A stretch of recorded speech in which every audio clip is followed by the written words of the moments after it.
Good evening, everyone. Gia Eve, you're all very welcome here to joining us in St Eugene's Cathedral Hall in Derry. As you can see from the sign behind me here, this is Catholic Schools Week 2022.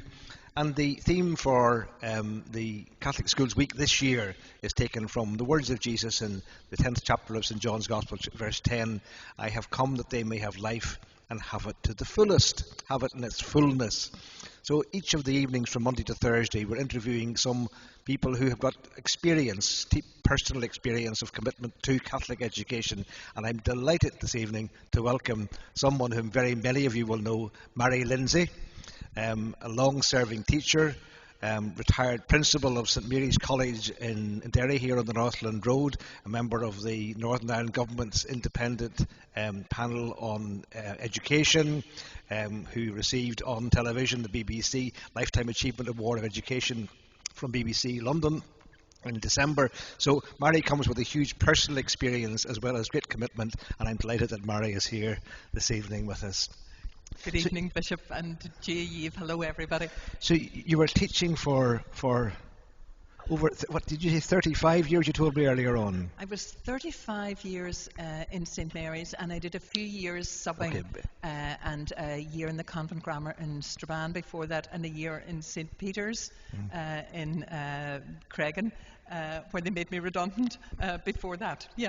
And you did you teach a third level for a year as well, did you say? I did a long maternity sub. That was where I did my very first teaching, was what was then the Regional Technical College. It's now LYIT, very yes. fancy. But I did a maternity sub, and it ended up an extended maternity sub when I just finished my degree. And I taught there for 10 months, and that's what gave me the bug. Wonderful. That's how I ended up in teaching. Well, so you're a science graduate. And obviously you taught for most of that time before you became principal. Looking back over all the years in teaching, particularly those in Catholic education, what are the highlights? Where did you see life to the fullest? Where were you blessed by education, and what are you so proud of over those years in terms of achievement? You know, when you work in St Mary's, there were many highlights, but those big moments aren't really what stand out for me. What I found when I was in St Mary's was it was the young people, being with those young people day in and day out. They were the highlights. And while we had very many talented and hugely gifted young people in our classrooms, and I taught many of them, often it was the young people who were maybe more challenging or had a great sense of humour. It was just the joy they brought, and also the great dignity, because many of them came from quite challenging circumstances. And I always thought the dignity and the way they presented themselves and their families was something that, for me, was a highlight every day. I absolutely loved it, and I thought it was a real privilege to work for that long time with young people. So while I could cite you this and that of the big, kind of the glossy moments, it was day in and day out being with those young people. What a blessing, what a joy. And obviously for you, St Mary's as a Catholic school was part of its identity. What did that mean for it to be a Catholic school? I mean, I'm sure you would have been a wonderful teacher no matter what school you were in, but were there things about St Mary's that give it a particular identity? Well, there certainly were things about St Mary's that gave it a particular identity, and probably when I got the job first, I didn't think much about, here I am in a Catholic school, or, I must apply, it is a Catholic school. If I was honest, it was a job.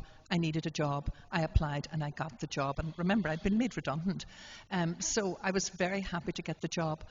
What I would say is what I learned about being in a Catholic school was my own faith development. And it's something that's not much talked about, because we always think about Catholic schools as handing on the faith. But for me, Catholic schools are communities where faith is developed and lived every day. So being in a faith-filled community, being with people. And remember, the Sisters of Mercy were very much in the school when I first joined it. And being in a community that was faith-filled, that saw the potential in every child, that, forgiveness and the joy that was in school every day was things that made St. Mary's stand out for me. And it was only much later, as I suppose my career developed, that I understood that the Catholic ethos of St. Mary's was something that was very, very special.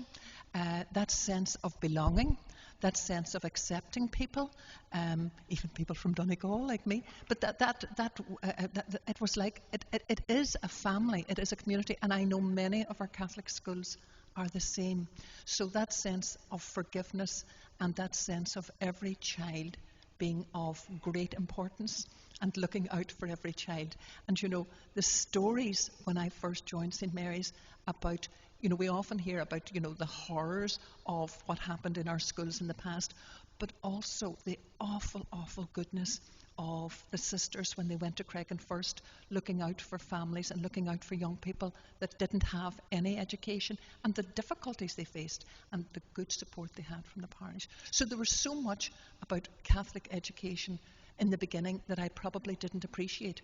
When I became principal of St. Mary's, I was terrified, because before me it had been the Sisters of Mercy, and they were obviously faith-filled. And you were the first lay principal? No, Dame Geraldine Keegan was Oh. the first lay principal, and she also was, you know, had led a very good life. She didn't have any children, and I was rearing teenagers, 5 of them. You know, you can imagine all the challenges that brings. And I remember being so worried, would I, you know, I didn't consider myself very holy, and would I be able to fulfill the leadership role of a Catholic school? And Sister Aloysius McVeigh, I remember so generously saying to me, just do your best, and your best will be good enough. And I always think that I was very, very lucky to be with people who were able to guide me.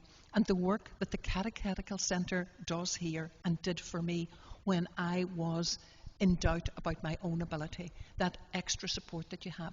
And the other leaders in the town at that time, the other schools, the other principals, the other staff, and the staff in the school, and the parents. You know, everywhere I looked, I live in a faith-filled community. I worked in a school that was faith-filled, and we had people of many different faiths, but people who had deep faith and were full of the values of the gospel. And I found that my faith grew in that Catholic community. So the Catholic ethos is something I've come to appreciate as my career developed. But it certainly wasn't something that I started off my career thinking this is the path I must take. But I feel I was very, very lucky to be allowed work in St. Mary's and be allowed have that faith journey. And would I be the person I am today had I not had it? I very much doubt it. Okay, so there's a community in the place. It's not primarily even the content of, let's say, what's taught in an RE class or an English class, but there's something about the community you're saying that supported you, who weren't an RE teacher. I mean, you're a science teacher. I was a science teacher, and I think it is about the community. It is about the community within the school and the community beyond the school, and those relationships, that understanding that every single person, children and staff, are uniquely gifted. We're different, we might have our differences, but they are unique and very special, and we are all there to encourage each and every one of us to be the best we can be, and that goes for me as principal as well. So I think that it is about community and relationships and forgiveness is hard, but learning that business of forgiveness. You've said that a few times, that experience of mercy and compassion. Yeah.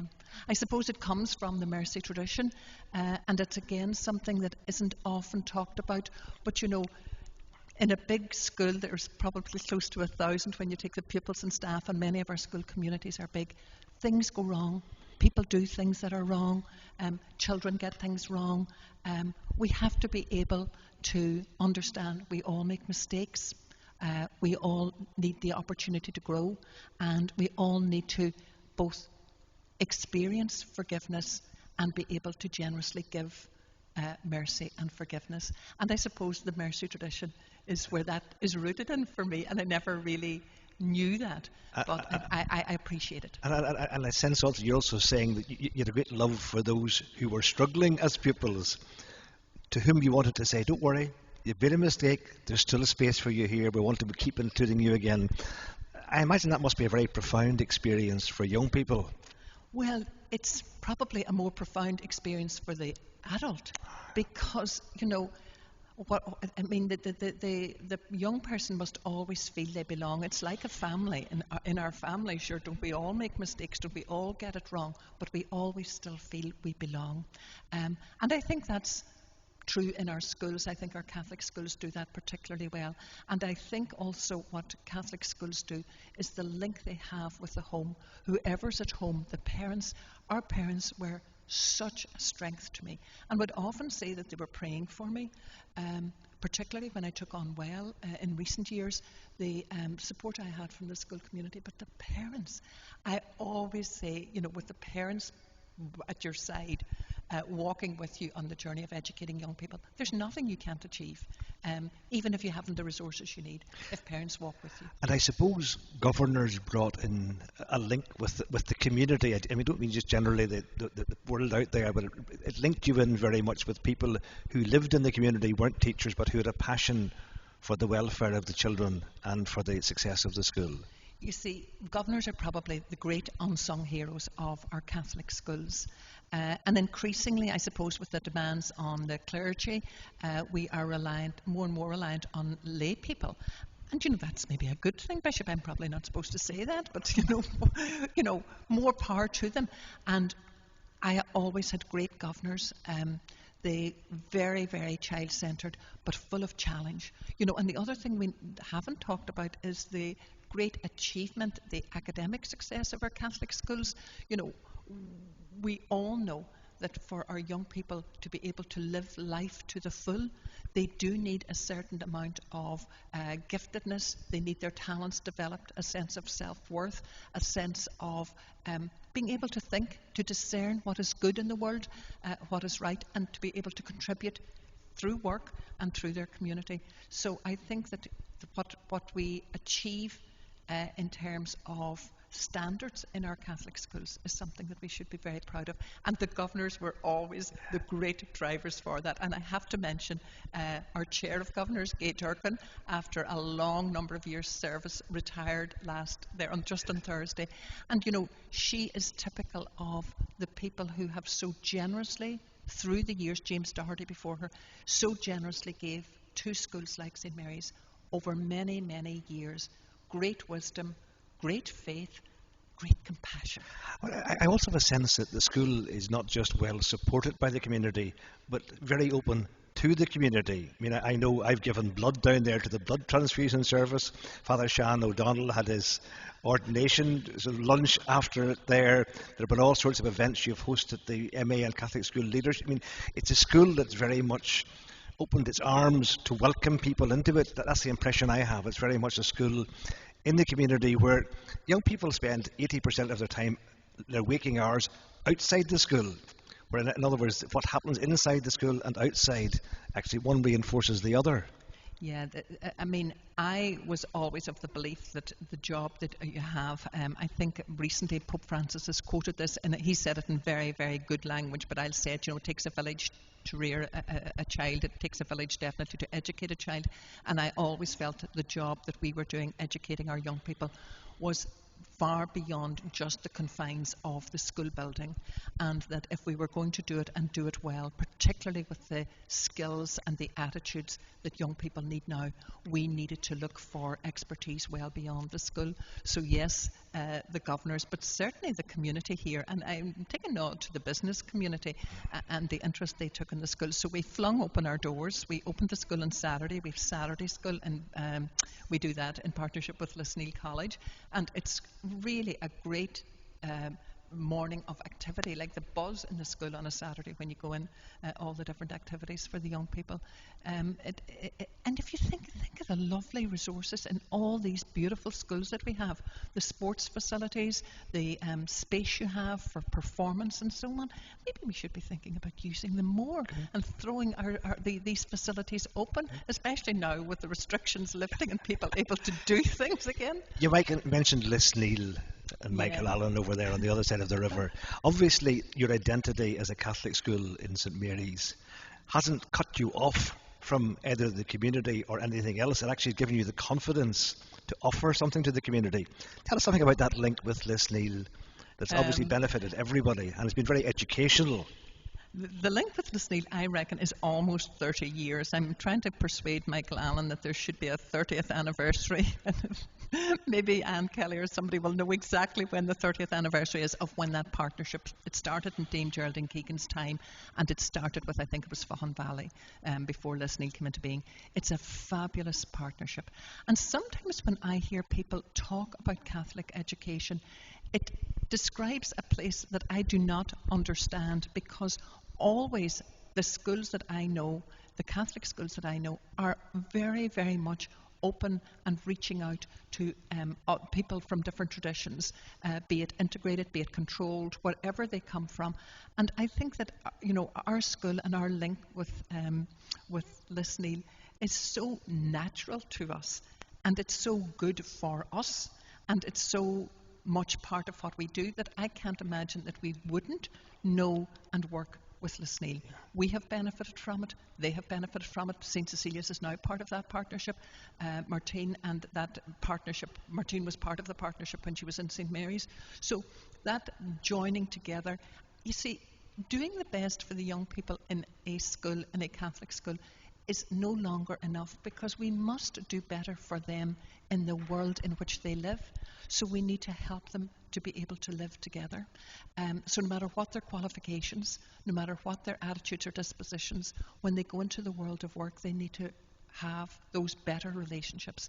And working with Lisneal has allowed us to do that. And the other thing is, it is great fun. People think that it is all, what would you say, about these very contentious issues, and part of it is that, and teaching about the different traditions and the different views that we have of our past, particularly around the Troubles and so on. But much of what goes on is just young people getting to know each other, staff getting to know each other, and staff learning to work together, figuring out what they're going to teach and how they're going to teach it, and learning and sharing and building good relationships. So it's a very, very rich tapestry, our history with Lisneal and St. Cecilia's.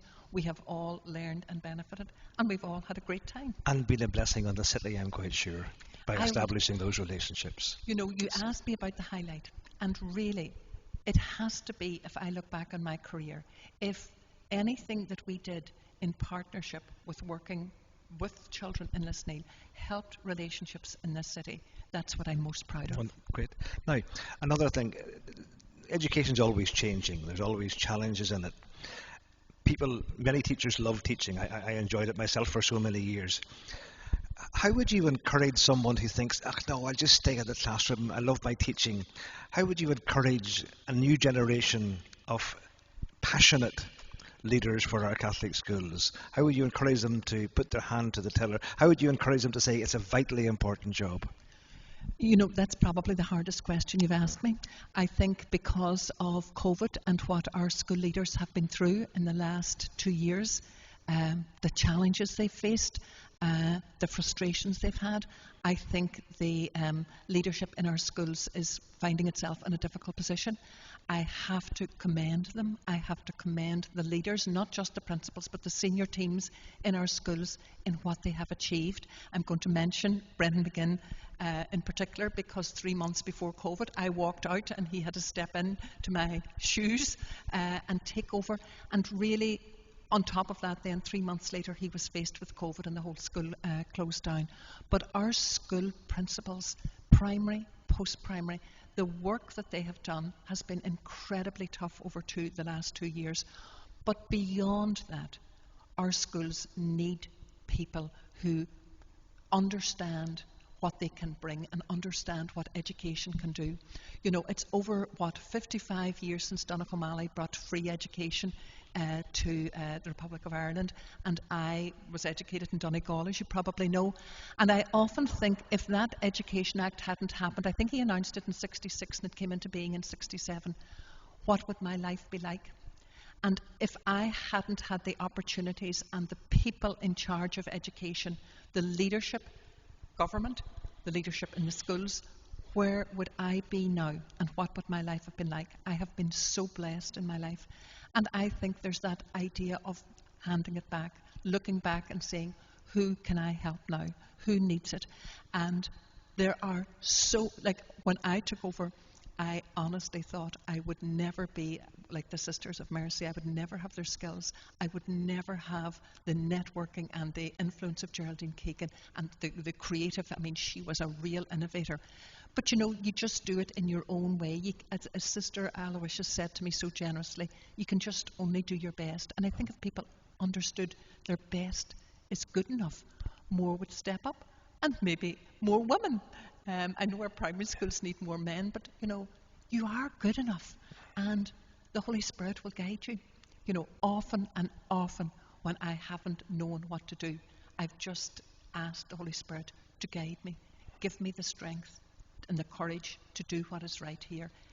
And He never let me down. I've made plenty of mistakes, but the grace to go back and say, I got it wrong, I'll try and fix it. Wonderful. I could go on for this conversation for a long time, but I hear a real passion for education, for the relationships, for your growth as a human being in the schools, for the colleagues you had, for the governors you had, and especially for the environment that was created in the school to enable the pupils to flourish and to have that confidence to reach out and to learn from others outside the school system as well. Mary Lindsay, thank you so much for all that you've done down through the years, especially in St Mary's College. Thank you for being here with us this evening, sharing your memories of life to the full, and I know you've still so much to contribute to the world of education. It's easy to box it off, to put it into little boxes and tick boxes, but coming with a heart, with a passion. I think we really show an example of what Bowman and Deal said many years ago in one of their books. The heart of leadership is the hearts of leaders. You have a wonderful heart.